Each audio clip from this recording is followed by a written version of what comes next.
In this lesson, we're going to cover how the transaction will be placed by the customer.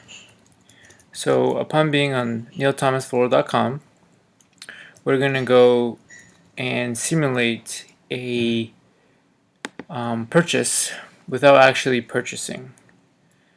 Because I remember you and Bruce were having an issue that the billing was being replaced by the shipping address or vice versa. So let's go over and see the process. So we'll go to the shop page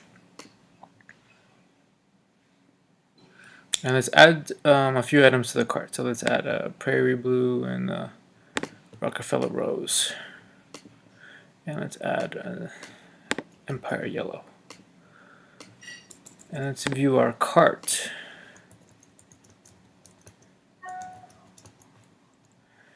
And in our cart, you'll see the 3 transactions, each with a quantity of 1 with the total price. Very easy to read. The cart totals, the shipping and handling, the tax, and the order total. Let's proceed to checkout.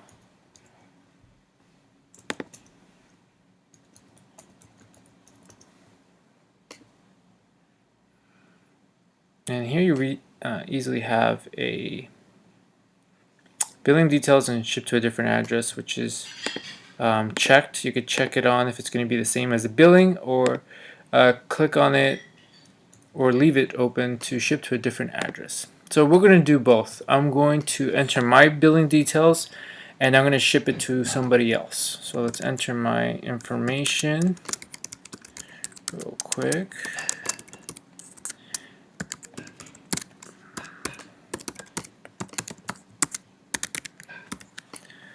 And everything with a red asterisk is a required field to enter for anyone who is going to make a purchase. And the country here, it says United States. There's no option to select because your store and PayPal is deliberately only used for purchases made in the United States or someone with United States billing. So let's enter my address. And let's put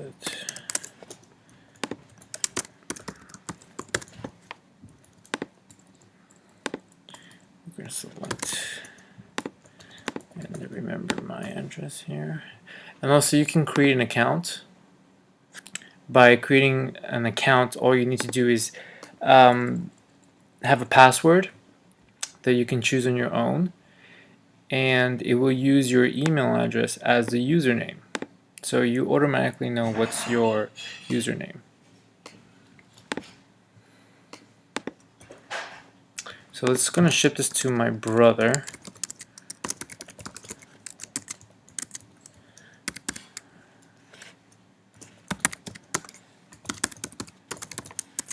And he lives in Queens. He lives in New York. And the zip code is already entered there for us. And here's the gift card message section. So I'm gonna send him a gift card. And this will appear in the order, so you will have to copy and paste that message onto whatever gift card message card that you will be entering it. So you will have to be able to have an accessible printer and the paper ready to go in order to print this, or have someone who has the facility to do so. Let's just say happy holidays. Paul. Done. Great. So down here you'll see the review of the order. I'm sure you're well aware of it. The tax is implemented, New York tax 8.8. And then there's only one option, which is PayPal, and it gives you the icons of the credit cards that you may be able to use, which are the most popular ones.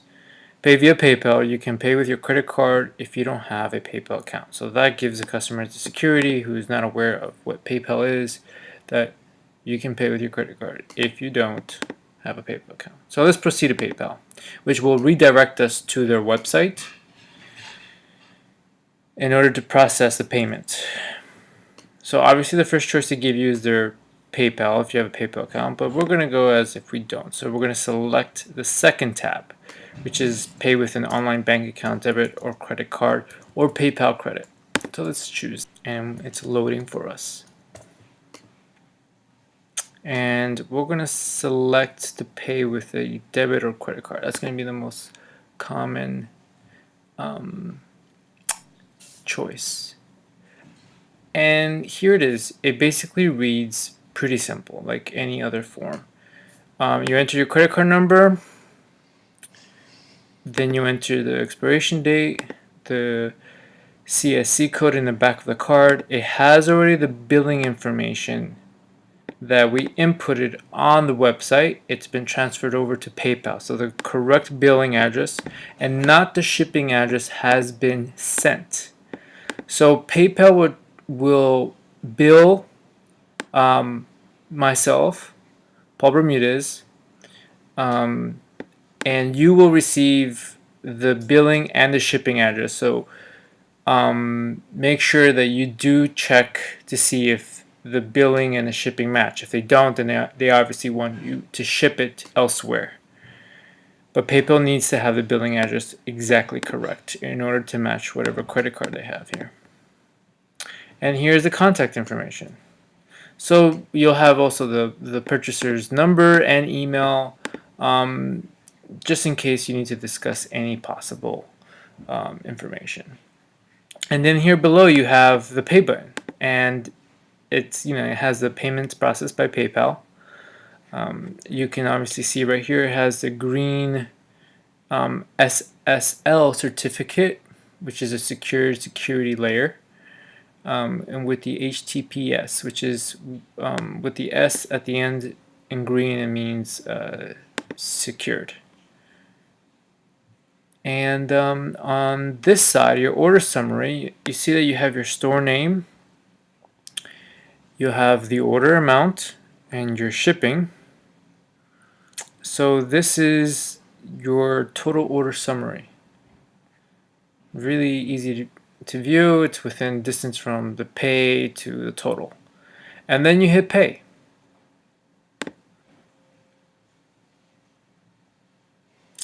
And obviously it tells me it needs to enter a valid credit card and all that because I don't have that information.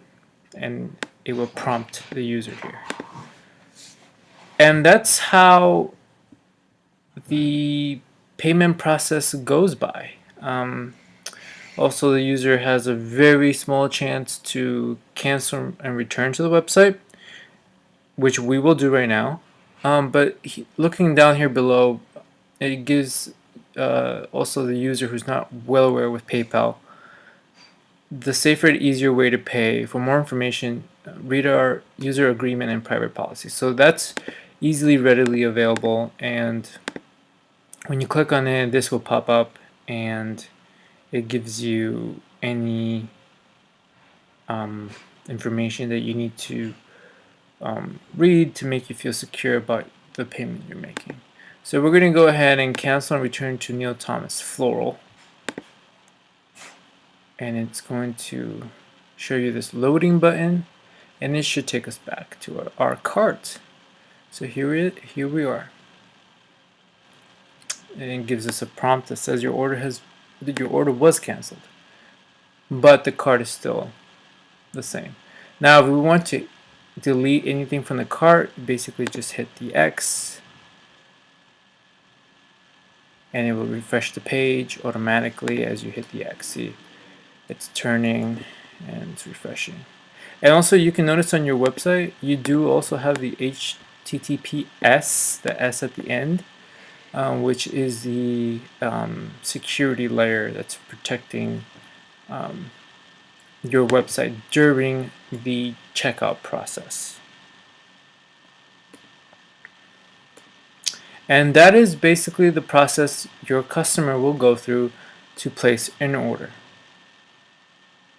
Once they have placed that order, you're going to receive a email from the website, and you're going to also receive an email from PayPal, and you're going to receive a notification from PayPal with a balance sending that a payment has been received for such and such amount on your phone, and maybe possibly your iPad if you do have the PayPal app downloaded and logged in into your iPad. So when you're in your PayPal, you'll be able to see the order really easily. We can log into to your PayPal real quick.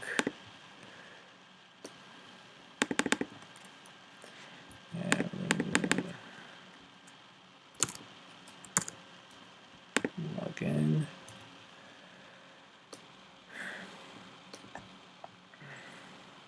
And here automatically you'll see available, and then you'll see when there's an order being processed, you'll see the money readily available right there, whatever the order was. And then right here in transactions, you'll see each transaction with the information that was plugged into the website. So you'll have that. You have the ready to ship button if you want to set that up with PayPal. I do suggest talking to a PayPal representative to help you with that. If you would like to ship from PayPal, I believe their shipping rates are actually lower than if you were to go into the USPS or UPS office. And we're going to log into your back end of the website. And I have that on another window.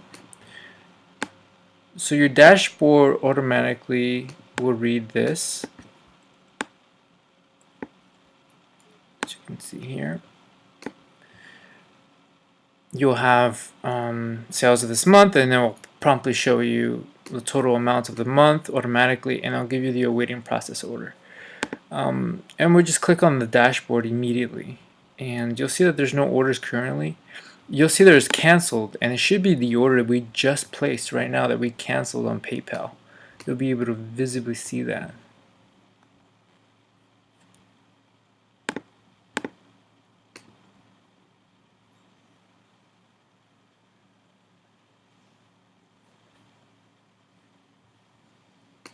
There we go. Internet had a little hiccup there. So here you go, perfect. Just like I said, this order was placed on November the 18th, which is today, and it was canceled. You see that red X? It's canceled because this right here, when you hover your mouse over anything that has an icon, it will give you a little helper window in gray box. This is like, for instance, this one has a question mark and it says status. If I hover over this icon, it gives me a customer message. If I hover over this one's order notes. So always place your cursor over anything that you need to know to highlight or to read any additional information that it might provide. In this case, this is a canceled order. As you can see here, the canceled is highlighted in black, so we know that is selected. So we can view order 4451. We can see the order was done by Paul Bermudez, and his email address is there. The items purchased were 3 items, and the shipping to, which is very important, is very different to what the name of the order person was by. So they obviously used the ship to a different person method. And then you'll see the date and the total price via PayPal. So let's select the order. So we'll take our mouse and hover over the order number 4451, and it's going to load into the order details. So here's the order details. Payment via PayPal. This is the customer's personal web address. Not something you need to worry about. And here you go. It shows you the order status. It was canceled, and it gives you, or you can also change this if you like in the future for mistakes made by your customers. If they give you a call, you log into your website, and then they want to process the order, you can just put pending payment, and you can take the order over the phone, or they can resubmit. And here you'll have the also the customer. It's a guest, so that person really didn't log into to your website didn't set a account, so they won't have that option like on the website that gives us let's go back to the main website. You see how in the under the shop it has my account. So for people who chose to register to your website, they will be able to log in automatically using their email address and the password that they submitted during the checkout process, and they'll be able to log in and view the orders that they have made. And it's a great tool for them to have to see what kind of orders they purchased in the past, and maybe they would like to resubmit those. So let's go back to the back end. And here in the back end, reviewing the billing details, the shipping details are different. And here, customer provided note. Hi Michael, happy holidays, Paul. This is the gift message section. So it's all within here. And you will have to take this information, Command C, copy, Command C, which is copying it, and then pasting it into whatever program that you have set up to print the gift message onto the package. And below you'll see the order items, every single one of them with the name and picture. And if you highlight over there, it gives you the individual product ID. And it gives you the cost, quantity, and the tax per each item. It gives you the flat rate of the shipping. There is no discount here. But again, if you have a question mark, put your cursor over it and it'll give you a little helper that appears. And as you scroll down, none of these are anything that you need to worry about. These custom fields, those are mostly for developers to program any other information. So this is basically how it looks. And once you're done with your order, you can choose right here and order actions. What kind of actions you would like to proceed with? Would you like to be processing the order or have it as a completed order, or whatever it is that you need to proceed with the action after you have shipped the item? After you ship the item, you should really hit the completed order and email the customer its shipping information. And then you click Save Order. And you're done. And you go back to, you can click here on the WooCommerce, and WooCommerce will give you all of the orders. And I see that you had an order done with Bruce.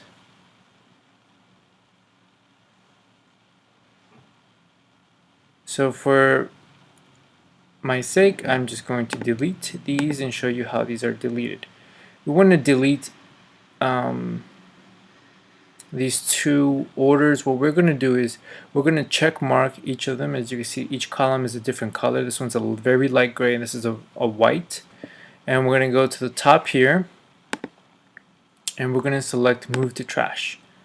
I'm going to just double check we have them each selected, the ones that we want. These are not selected because we do not choose to delete those. And so we selected Move to Trash and we're going to hit Apply. And it's going to be loading up here in the top. And those are gone. You can see now in orders, you have all of your orders, which are these two that are pending payments. You can delete those if those are not transactions that Bruce or yourself would like to continue with. Then there's the trash section and there's the pending payment. So the trash section is going to be those two I just deleted. Yep, there they are. So we're going to select those up here in the all white section, which selects everything because I want to delete everything on my trash section. And we're going to hit delete permanently, or you can restore them if you choose to, but in this case we're going to delete permanently. So we're going to delete those, and by restoring them it takes them to the all orders folder. And now there's only two, all or pending. There's none in the trash section. So we're going to go to the pending payment and you're going to see the two orders that you and Bruce have left with a pending payment process. So we're going to go to the all, And here we are back. It's the same thing. So now you have all and pending payment, no trash bin. So you have nothing in your trash. And that is basically how you use the order processing and how the payment processing goes for your customer.